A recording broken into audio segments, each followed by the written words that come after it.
Hi! In front of me is VIVO Y200 and today I would like to show you how you can connect it to a printer. Begin by going into Devices Settings and choosing Bluetooth and Devices.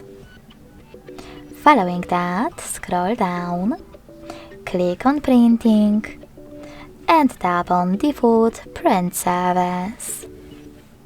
Then wait. Your device is looking for a printer. When it finds one, it will connect to it right away. If you wish to use a different service, turn off this one first. Go back. Tap on Add Service and download the best one for you. When it's ready, go back to the same printing section.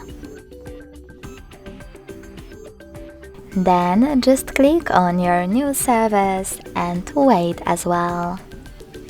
Thanks so much for watching. If you enjoyed this video, smash that like button, comment and subscribe. Bye!